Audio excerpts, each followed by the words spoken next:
3, 2, 1.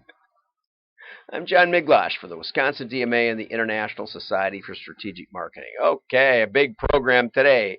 We're starting off with Google banning British Greasy Spoon, a little cafe in Newport in Wales, I believe, and they were doing great, and their advertising was working, and business was up until one day the ad was rejected.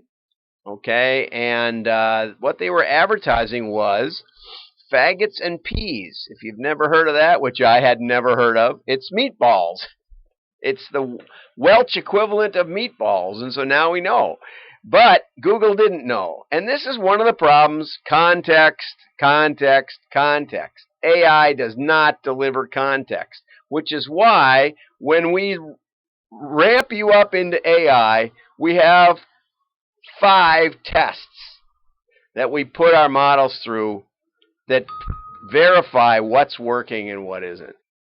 And that's why I'm going to Namoa to say hi to the e-commerce and catalogers of America to tell them, hey, we need AI, but we sure don't need Google's version of it, right? Okay, we're all on the same page with that? Yes, absolutely we are, of course. Okay, so let's go on. Okay, Deliveroo got banned for implying that it could deliver anywhere. How about that? Now we'll watch this. Deliveroo has been wrapped by the Advertising Standards Authority. This ASA is just the devil in England.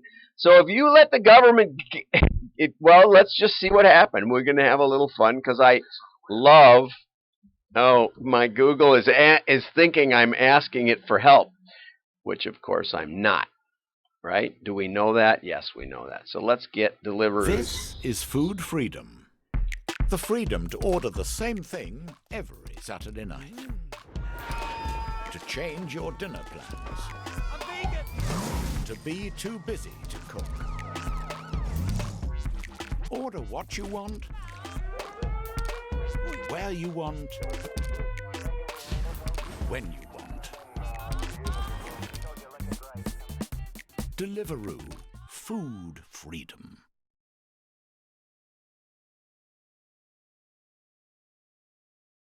Oops, we got to bring my microphone back to life. Okay, so there is a disclaimer on there that says we really can't deliver everywhere. And, you know, there used to be a test which was an ordinary person would get it. But that doesn't apply anymore.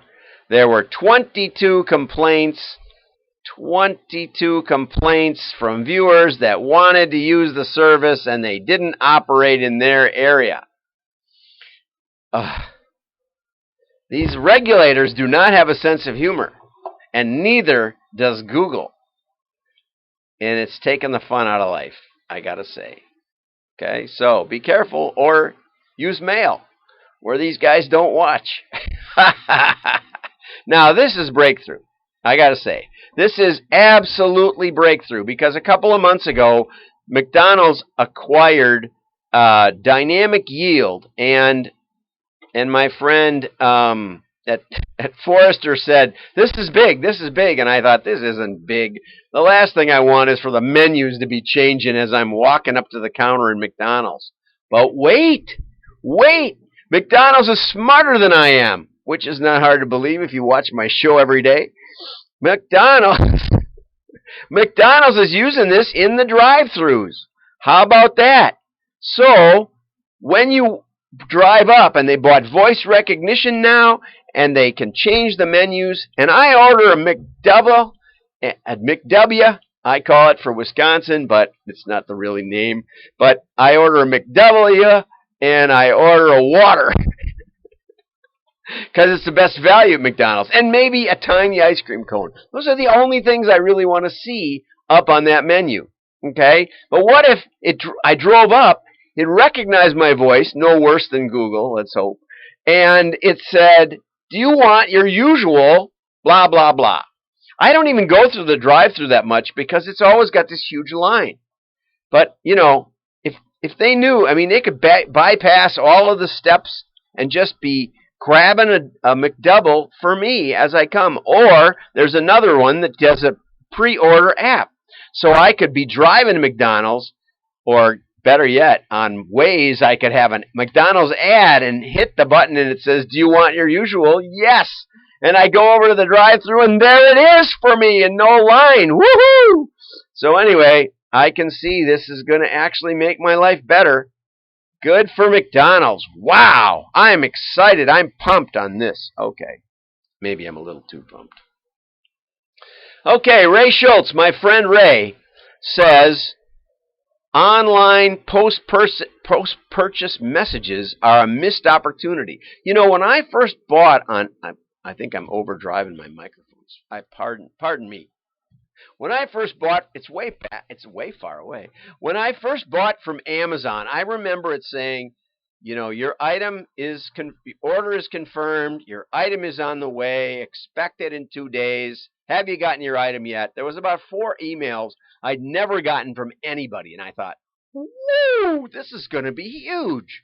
So I went and got on Amazon, the Amazon train, except then I found out I could sell book collections on my whitetail.com, but I couldn't find out who the customer was, and that's not good. So I kind of tempered my enthusiasm as usual. But the idea is that only 10% of Britain's online largest retailers reach out to customers during shipping. Yet communications can drive 3 out of 4 customers on average back to their websites during shipping and returns. Plus, it can reduce customer service inquiries. Wow, that's a big deal. And so over here we see LG is now, when you turn on that TV, here's post-purchase. When you turn on that TV, you can see an ad. Now, I thought it was going to be an LG ad, but probably it's an ad for other streaming. Did you know that 65-inch, I can't even reach 65 inches. Yeah, I think barely, basically, it's my arm span. Would drop below $1,000 this year. And so what are they doing to make up revenue? They're selling ad space on that TV. How cool is that? I think that's a great American way. If you wonder why your TV is so cheap, it's because it's going to invade your home. Okay, couple more stories. Partnerships. This was a fascinating article. Partnership programs are a strategic differentiator and advantage over the competition. This is for retail. People who do strategic partnerships can drive 30% of their revenue through those channels, growing twice as fast as other companies and 5 times more likely to exceed shareholder expectation. And in that light, look at this. My friends at LoveSac surges on narrower second quarter loss, but what are they up to? They said they're having an expansion of our pop-up shop business at Costco and a pilot in-shop with Macy's. What are those? Those are partnerships. Oh, yes, those are partnerships. And lest you think that the embargo is hurting the U.S. merchants, look at this. They're reducing its manufacturing in China. I mean, it might be hurting them some, but they're going to have more options for manufacturing because it was 75% of their product line was made in China. Now it's only 44%. Way to go, LoveSac. Amen. Way to go. I'm John Miglash. Have a great day. Like and share. Share shows you care. Your friends will think you're really smart. Have a great day. I'm headed for Namoa in Chicago.